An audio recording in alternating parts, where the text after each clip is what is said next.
empalar a mucha gente, a todo el que se le ponía por delante, de hecho.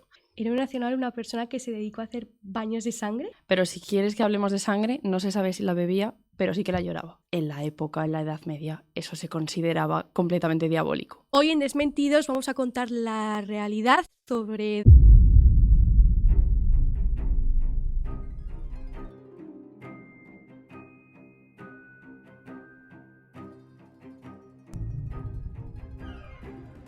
Hola a todos, sea la hora que sea, y bienvenidos a Desmentidos, el podcast donde separamos el mito de la realidad. Soy vuestra presentadora Lucía Adridi y hoy es un programa bastante importante, y no porque sea el primero, sino porque vamos a hablar de una de las historias más importantes que existen. Voy a darles unas pistas. El personaje del que vamos a hablar en el programa de hoy es pálido de cara, lleva capa, duerme por la mañana y vive por la noche. Y ya sea en la ficción o en la realidad, le gusta dejar marca en sus víctimas. Hoy en Desmentidos vamos a contar la realidad sobre Drácula, pero antes de hablar sobre esta realidad, vamos a contar el mito, o mejor dicho en este caso, la novela. La novela nos arroja de inmediato a la perspectiva de Jonathan Harker, un joven abogado que viaja a las profundidades de Transilvania para cerrar un negocio inmobiliario con un misterioso cliente, el conde Drácula. Harker registra en su diario el horror creciente. El conde que lo recibe en su castillo es un ser pálido, fuerte y que solo se mueve de noche. Jonathan pronto se da cuenta de que es un prisionero y presencia visiones escalofriantes, incluyendo el primer encuentro con las seductoras y mortales novias de Drácula. El conde, deseoso de extender su dominio, viaja a Londres escondido en cajones llenos de tierra de su tierra natal, Transilvania. Una vez en Inglaterra, la trama se centra en el grupo de víctimas y cazadores. La primera en caer bajo el hechizo y la mordida del vampiro es Lucy Westenra. Sus síntomas son misteriosos y debilitantes, palidez extrema y 2 diminutas heridas en el cuello. Su amigo el Dr. Seward, desesperado, llama a su antiguo mentor y el experto y enigmático profesor Abraham Van Helsing. Es Van Helsing quien, combinando conocimiento científico y esotérico, identifica a la criatura como un Nosferatu, un no muerto. A pesar de sus esfuerzos, Lucy muere, solo para levantarse de la tumba como una vampira vil que ataca a los niños de Inglaterra. El grupo de hombres debe realizar el acto más doloroso, darle la paz eterna a su amada, clavándole una estaca en el corazón. Pero la amenaza se intensifica. Drácula fija su objetivo en la prometida de Jonathan, Mina Harker, la verdadera heroína de la historia. La ataca y la obliga a beber de su sangre, creando un vínculo psíquico que la empieza a corromper. Paradójicamente, ese vínculo se convierte en su mayor herramienta. Van Helsing logra hipnotizar a Mina, usando su conexión con el conde para rastrear sus movimientos mientras éste huye de regreso a Transilvania para regenerarse. La novela se convierte entonces en una emocionante carrera a muerte a través de Europa. El grupo de cazadores logra acorralar al carro que transporta la caja de tierra de Drácula justo antes del anochecer. El desenlace es rápido y brutal. Jonathan Harker y el texano Quincy Morris atacan simultáneamente. El conde no tiene tiempo de defenderse, Harker le corta la garganta y Morris le clava una estaca en el corazón. Drácula no grita ni suplica, simplemente se desintegra en polvo y la maldición se levanta. La victoria tiene un costo. Quincy Morris es herido mortalmente, pero el objetivo se cumple. Mina se salva. Y con la desintegración del conde, Bram Stoker cerró su obra, dejando al mundo el mito inmortal de Drácula. Pero ¿en quién se inspiró Bram Stoker para crear esta historia?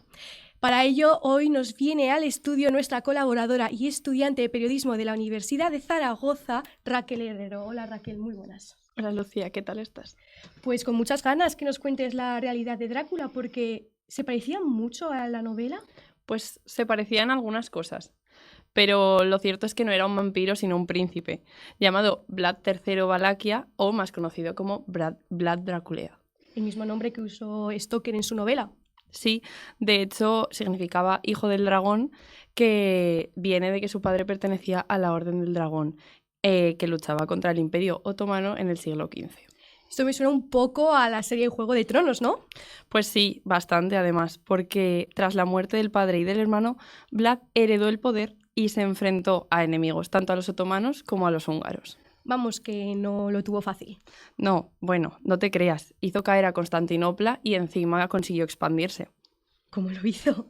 Pues de hecho logró un reinado muy seguro a base de una técnica muy antigua, empalar a mucha gente, a todo el que se le ponía por delante, de hecho. De ahí que otro de sus apodos fuese Vlad Tepes, que en rumano significa el empalador. Para nuestros oyentes, básicamente, empalar era clavar un palo. De hecho, era tan heavy que se dice que había ejércitos otomanos que al intentar avanzar para conquistar su reinado se encontraban con bosques enteros empalados. Era su solución para todo, al parecer. No, literalmente. De hecho, existe la leyenda de un campesino al que le habían robado y Vlad hizo empalar a todos los ladrones y le devolvió los sacos. El campesino confesó que le sobraba uno y se salvó gracias a eso, de hecho. Es decir, que si llega a mente y dicen que no, que todos eran suyos, termina empalado. Pues sí, por total, uno más, uno menos, ¿qué más da?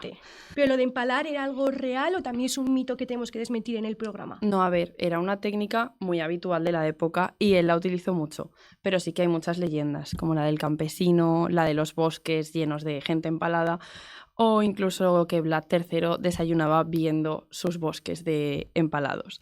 Pero son leyendas que vienen de exageraciones. ¿Y hay alguna cosilla más que no sepamos de este emperador? Bueno, pues de hecho hay un estudio de la Universidad de Catania que fue publicado en la revista Analytical Chemistry que determinó que Vlad era vegano. ¿Qué te parece? ¿En serio? Sí.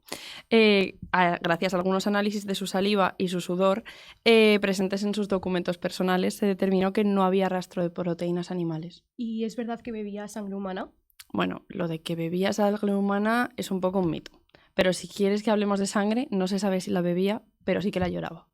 ¿Me estás diciendo que lloraba sangre? Sí. El mismo estudio que te acabo de decir reveló que sufría una dolencia conocida como hemolacria y provocaba que las lágrimas brotasen mezcladas con sangre. Esto podía venir tanto de cosas tan comunes como la conjuntivitis a tumores. Se creía que lo suyo era una conjuntivitis, pero no había grandes estudios. Y claro, en la época, en la Edad Media, eso se consideraba completamente diabólico.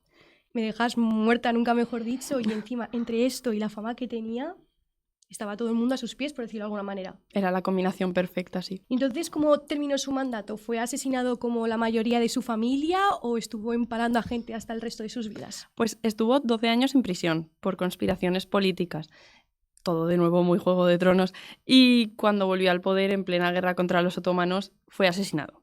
Hay muchas teorías, pero se dice que fue un sirviente turco, o sea, era un soldado infiltrado que actuaba como sirviente, que lo decapitó y luego llevaron su cabeza a Constantinopla y lo clavaron en una muralla. Pues menudo final para una persona con tanto poder, ¿no?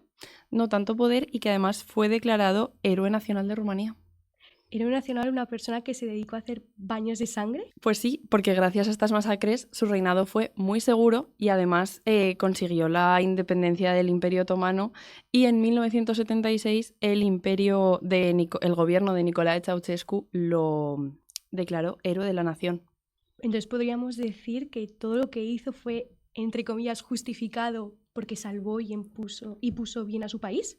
Pues así es, porque además el Partido Comunista Rumano lo reafirmó como un héroe y un hombre de Estado por eso mismo, porque su crueldad estaba justificada por fines políticos. Bueno, Raquel, lo que tenemos claro es que héroe o villano, si no fuera por él, lo que conocemos hoy del monstruo de Drácula no sería real. Así es. Así que sí, queridos oyentes, una vez más, la realidad supera al mito. Y los mitos mueren cuando la verdad habla. Muchísimas gracias, Raquel, y nos vemos la siguiente semana en el siguiente episodio de Desmentidos. No olviden de suscribirse y de seguirnos en todas las redes sociales. Muchísimas gracias.